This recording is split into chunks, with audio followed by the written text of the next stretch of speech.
Did you know that the United States actually has a trade surplus? It has a trade surplus in services, close to $300 billion. And this is important and will relate later on as to why Trump is both right and wrong about how to handle the trade deficit. But before we talk about that, I want to show you a very important formula. This formula. Now don't worry, I know it looks complicated, but I'm going to explain to you in very plain English what this means. So this formula is basically known as the National Income Identity Formula, and it is used in economics. And basically what this is saying is that the total national income, the GDP, must equal consumption plus investment plus government spending plus exports minus imports. So, simply put, in plain English, everything the economy produces is either consumed by people, invested by businesses, spent by the government, or sold to other countries in the form of a trade surplus. Now, before we talk about how Donald Trump is both right and wrong about the trade deficit, let me explain how this formula relates and connects to trade deficits and trade surpluses. And, this is important, how it also connects to the government budget deficit or surplus. As I'm sure you're well aware, the United States runs a quite large budget deficit. Okay, so when a country imports more than it exports, the exports minus imports part of the formula, of course, becomes negative. That basically means that a country, in this case the United States, is spending part of its income buying goods from other countries instead of producing them itself. This is, of course, called a trade deficit. And instead, if a country exports more than it imports, this is called a trade surplus, which the United States actually does have when it comes to services. And this will, as I said, be important later. And of course, what this means is a country is producing more than it consumes or invests internally, and thus is selling the extra to the rest of the world. And one final time, to just simplify it as best as I can, trade deficits happen when a country consumes and invests more than it produces. Trade surpluses are the opposite, when a country produces more than it consumes or invests internally. Okay, and right before we talk about how Trump has it both right and wrong when it comes to the US trade deficit, let's tie this to the budget deficit, because this is also very important. This is the other important piece to this puzzle: government spending and taxes. And it's actually shown in variations of the National Income Identity Formula. Okay, so if the government spends more than it collects in taxes, it runs a budget deficit. If the government does the opposite and collects more in taxes than it spends, it runs a budget surplus. Pretty simple stuff. But here's the connection. A big government budget deficit, like the United States has and has had for some time, pumps more money into the economy. This boosts how much people and businesses are spending and investing. And if private businesses and private citizens do not increase their savings to offset or cover all this extra spending, the country ends up needing to import even more goods from other countries to meet this added demand. And the result, of course, is a larger trade deficit. So again, in as simple terms as I can put it, when the government spends a lot more than it collects and private businesses and citizens don't save enough to cover this extra spending, a trade deficit almost has to happen. Why? Well, for a couple of reasons. The first is that the government needs a trade deficit to fund the extra spending that the US population is not covering through added savings. How does that make any sense? Well, when a country like the United States runs a trade deficit, you are in essence sending US dollars overseas in exchange for goods. The thing is, and this is basically theoretical when it comes to economics, is that US dollars really can only be spent inside the United States. If not, they have to be exchanged to the local currencies of these other countries. But even when they're exchanged, they don't disappear. They just exchange hands. Eventually, those US dollars have to come back to the United States because here is where they're useful. And they come back in the form of investment as well as the purchasing of government treasuries and bonds, which helps the US government fund that budget deficit. So, in a sense, when a government has a large budget deficit like the United States has, it's almost a requirement to have a trade deficit in order to fund the added spending. The second reason we can actually explain with just a simple analogy. Let's imagine a household, and let's say that they earn $4,000 per month, but they spend $5,000 per month, as in they're consuming $5,000 worth of goods. That means they have $1,000 of consumption that they need to figure out.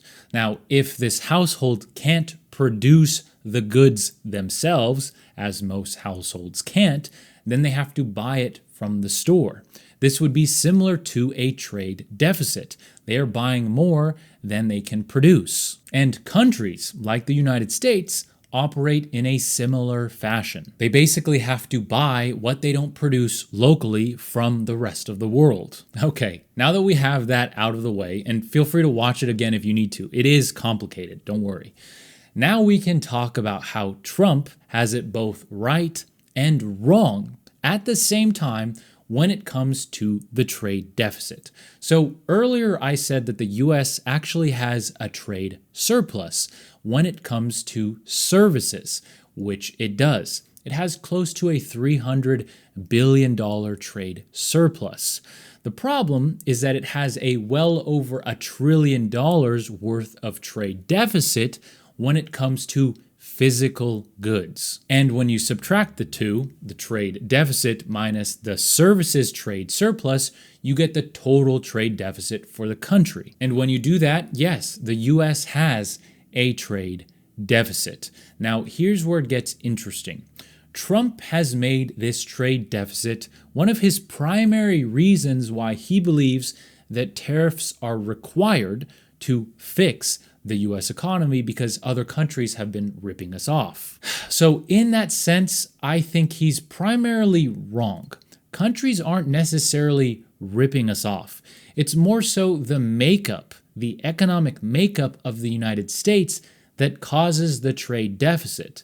With that said, he is right that when the United States or any other country has a trade deficit for long enough, you are in essence bleeding wealth to other countries. Now, it doesn't evenly distribute across the entire population. It is, of course, shouldered primarily by middle-class employees. So when Trump says that he wants to fix the trade deficit, he is speaking to his base, blue-collar, middle-class America. In a sense, if you did implement tariffs, you could theoretically bring some wealth back to the jobs and people who lost their jobs in the stuff that we buy from overseas, primarily in manufacturing. But this is where Trump also sort of has it wrong. Earlier, I said that we have a trade surplus when it comes to services. Now, when it comes to the US economy, the primary driver for GDP is services, over 70%. On top of that, when you look at employment in this country, well over 70% is employed in services sectors like finance, like healthcare, like tech services, like hospitality services, like consulting services, and the list goes on and on. Now, here's where it becomes tricky. People who are employed in service sectors and they are paid through services GDP would likely experience a negative if we fix the trade deficit. And that's because goods would increase in price if they were produced at a higher level inside the United States. That means that if your job is not directly tied to manufacturing and is instead tied to services, you might actually only experience mostly negatives. That's higher prices of goods without any benefit to balance it when it comes to employment. But when it comes to the other 25 to 30% of the US population that does have exposure to manufacturing and has lost jobs overseas, they might actually, in fact, benefit because, yes, prices of all goods would increase, but they might actually be paid higher wages if some of those jobs are brought back to America, especially in the mid to high tier manufacturing. So like auto manufacturing, parts manufacturing, metal manufacturing. These are primarily middle class, blue collar America jobs that have been sent overseas throughout recent history. So Trump is wrong as to why we need to curb the trade deficit. He makes it seem like it is other countries ripping us off. It's not really the case. Other countries are simply filling the gap of our consumer-backed economy. At the same time, though, he is right that some people, especially some of his base, might actually benefit if the pros, which means better paying jobs, outweigh the glaring and massive con, which is much more expensive prices of virtually all goods. Now, I don't know if Trump does this because he actually truly believes that the trade deficit is a negative thing, or if he's using it as a simple message to get his policies across. Regardless, I hope this video clarified what's actually going on and how trade deficits are not inherently positive or negative. They just exist and they're actually tied to other things like GDP, like the makeup of the current economy, and like the budget deficit for the government. And one final thing that I want to touch on is if Donald Trump actually implemented, say, blanket tariffs to try to bring manufacturing back into the United States, say 25+% on all goods, what would the outcome actually be? Well, even here, it is a mixed bag. As someone with a degree in finance who loves this stuff and has been critical of Donald Trump's tariff policies, I can say that it is basically unknown if in 10 plus years, the US middle class consumer is actually better off or worse off. Because there is an argument that if more things are produced here, the flashy lifestyle that we have gotten accustomed to might actually dwindle. But instead, US consumers might be forced to save more and spend less on foreign goods, which in essence could lead to a healthier middle class. I'm not saying that that would happen. I've been critical of Trump's tariff policies. I'm just saying that theoretically, it's very difficult to say in 10 years' time if the results would only be negative. Now, here's the problem. And here's why I've been critical of Trump's policies. Because year 0 through 10, all of that time, the US consumer and the US as a country would experience an insane level of economic hardship as this shift took place. And that means borderline economic depressions. That means extreme inflation as supply chains rebalance and as more stuff is produced domestically, which is going to skyrocket prices. Then we also have to talk about corporations who are constantly trying to maximize profits. They would try their best to hold down wages as much as possible, even as their profits, or really their revenues, are increasing as prices increase. Because we all know that if prices increase for them as a cost, they're going to shift that on to the consumer. And they might even do it at a higher level because corporations are profit motivated. So for me, when it comes to these tariff policies, that is the major negative, is that for a foreseeable future, we have an unknown final goal if it'll ever happen, but for the foreseeable future, we have economic hardship for average Americans. So is the final goal justified for all that economic hardship? I don't know. But is the economic final goal maybe a good thing to pursue? Perhaps, but there has to be a middle ground, better way of doing it. Because here's the other thing. What if Trump implements all these tariff policies, starts heading us in that direction, and then the very next president stops all the tariffs? Then we had a ton of negative and economic hardship for no final goal.